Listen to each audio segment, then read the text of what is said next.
Walang nagawa si Shaina kundi ibigay ang sarili kay Melvin para sa misyon niya. Hanggang sa muling naulit ang mainit na tagpo nila sa nagdaang gabi. Batid man ang isip kung anong misyong nakaatang kay Shaina, hindi niya pa rin maiwasang hindi pangarapin ng lalaking katabi. Mahimbing na itong natutulog, tanda na mabining hilik nito. Kagaya lang din siya ng ibang babae.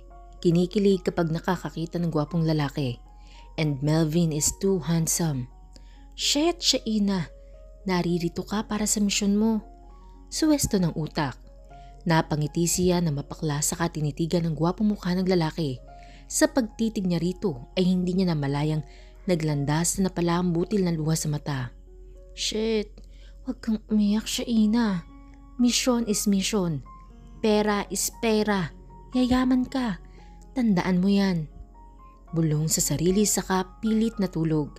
Kinabukasan ay maagang nagising siya Shaina.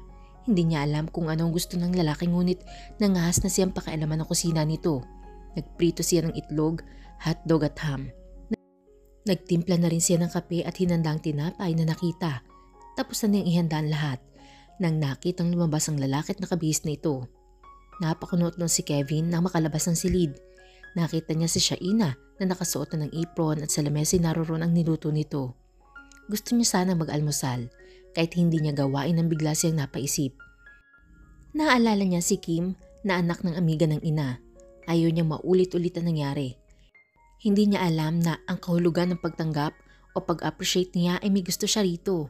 Lumapit si Melvin sa lamesa saka tumingin sa kanya. No need to do things like this.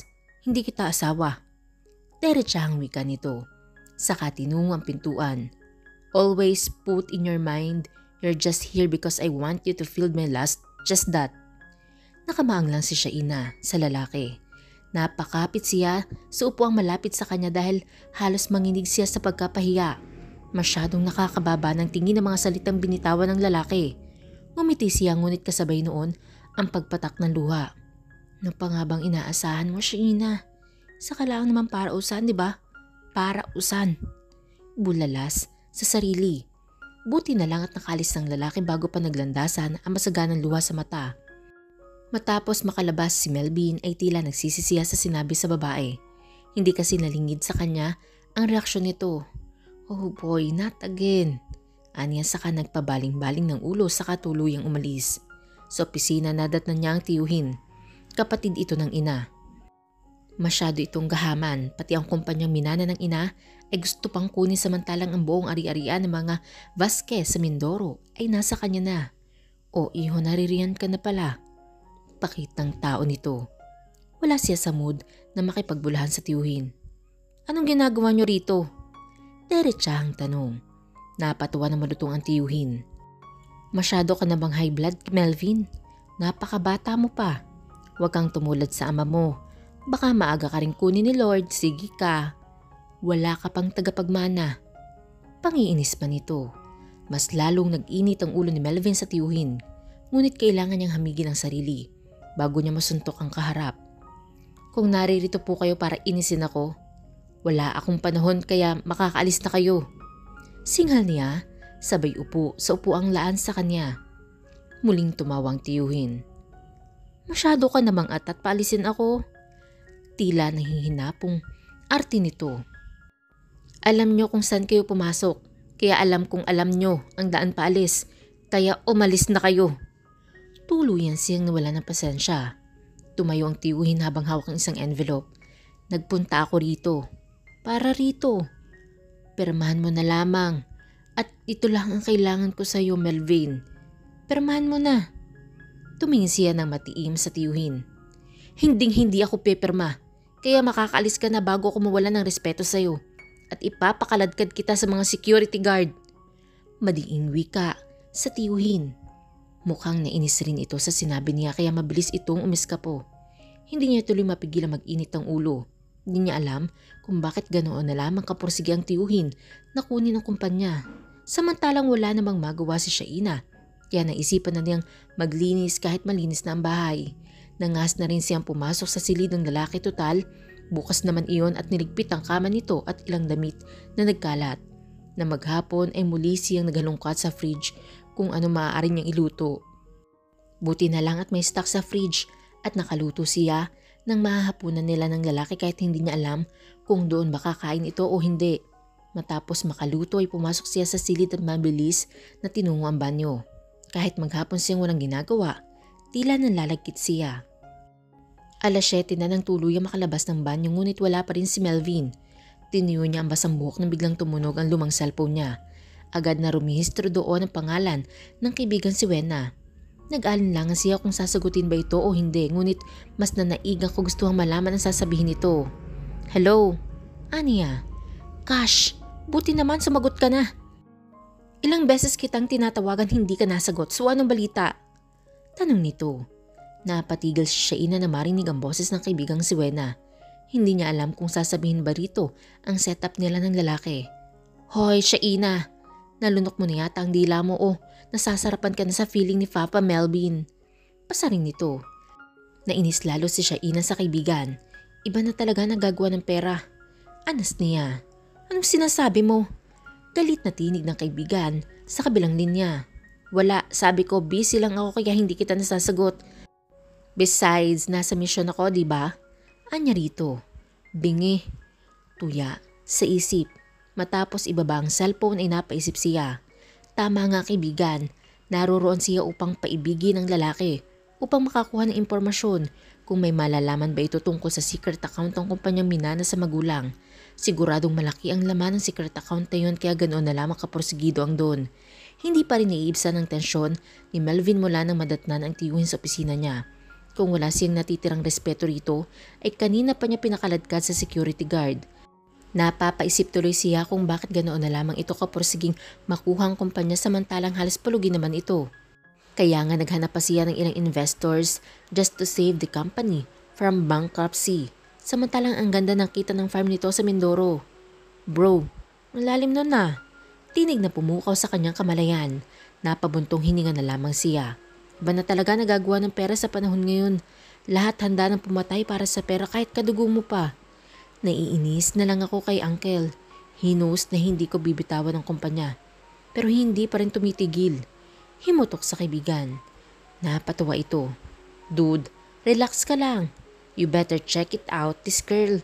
Anito sabay lahat ng cellphone nito sa kanya mukha. Maganda ang babae nasa larawan. Sa katawan at mukha nito'y panlaban sa Miss Universe. She's Margo, Katie's friend. Anito tukoy sa long-time girlfriend. What do you think? Pabol pang tanong sa kanya. Hindi niya alam kung bakit bigla parang nawalan siya ng gana ngayong araw na yun. Kaya wala siyang naging reaction sa tanong na kaibigan. Don't tell me bro, nagbago ka na. Since you bedded a virgin lady. Nakangising tudyo nito. Hindi kasi napigilan sabihin sa mga ito ang encounter niya sa babaeng napagkamala nilang street dancer.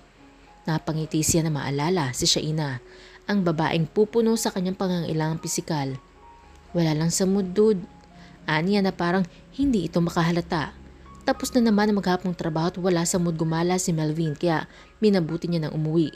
Pa-7 na yun. Pasakay na siya ng sasakyan niya sa maluwang na parking lot sa harap ng building nila na may dumaang nagtitinda ng bulaklak. Sumingit tuloy sa isipan na maamot magandang mukha ng babae na nasa kanyang kondo. Manang, magkano po? Di napigilang tanong sa aling nagtitinda. 35 lang po ang isa. Bibili ka ba? Anong nangginang? Agad naman siyang bumunot ng wallet at kinuha mula roon ng 500 sa kabinayaran na matanda. Naku iho, wala akong mapapasukli sa'yo. Hiyang wika ng matandang tindera. Sumanya siya rito na kahit hindi na siya suklian. Saka sumampa sa kanyang sasakyan. Hindi mawari ni Melvin kung bakit tila excited siyang umuwi. Gayong hindi naman siya ganoon dati. Nang buksan niyang pintuan ay nagtaka siya dahil madilim na madilim ang loob. Napakunot noo siya.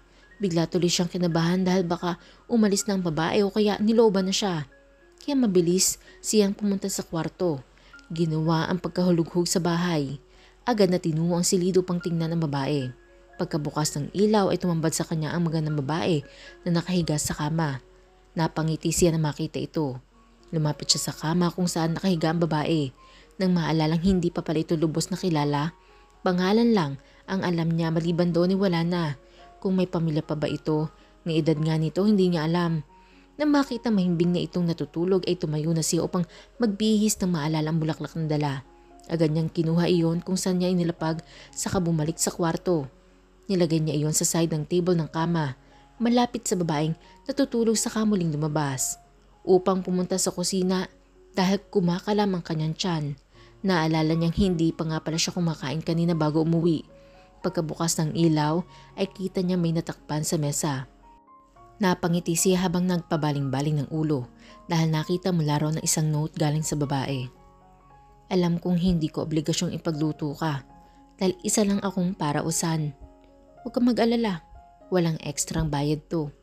Walang obligasyon kundi niluto ko ito para kapag kumalam ang sikmura mo, may kakainin ka. Okay lang kung ayaw mo, almusal ko na lang bukas. Basa niya sa note nito. Hindi niya mapigilang matawa sa huling sinabi ng babae. Natakam agad siya sa nakitang malaking bowl. Tinolang manok iyon. Kahit hindi siya masyadong nakain noon, ay hindi niya mapigilang tikman yun. Dadamputin na sana niyang kutsara na makita maging iyon ay may note. Di masarap ang tinola pag di mainit. Initin mo muna sa microwave. Dagdag pang note ng babae at sa totoo lang, sapat na yun para mapangiti siya. Masarap nga ang luto ng babae. Habang kumakain tuloy ay hindi niya maiwasang isipin na masarap pala ang feeling na may asawa naghihintay sa iyo pag uwi. O kaya may nagluluto para sa iyo. Mabilis na lumipas ang araw. Halos hindi na malaya ni Shaina na magdadalawang buwan na silang nagsasama ni Melvin sa isang bubong. Sa loob ng mga araw na iyon ay hindi man lang kinakitaan ng pagbabago ang lalaki. Nakaalis na si Melvin nang bigla siyang tila magduduwal. Agad na sinapo ang kanyang ulo. Sabay pang tila gusto niyang sumuka ng sumuka. Agad siyang nagtungo sa may lababo. Pinagpawisan siya ng malapot matapos magsuka. Ilang araw nang napapansin ni Shaina ang kanyang pagkahilo at pagsusuka. Ngunit hindi pa niya nasasabi kay Melvin. Binabagabag pa siya ng kanyang alalahanin. Baka nagbunga na ang ilang gabing pang-aakin sa kanya ng lalaki. Kaya pagkaalis ng lalaki sa araw na yon ay nagpasya siya magpakonsulta sa doktor. Hapon na nang lumabas siya at tinungo ang ospital na Manila. Ngunit pagtawid niya upang sumakay ng jeep nang may mahagip ang mata niya sa isang kalapit na coffee shop.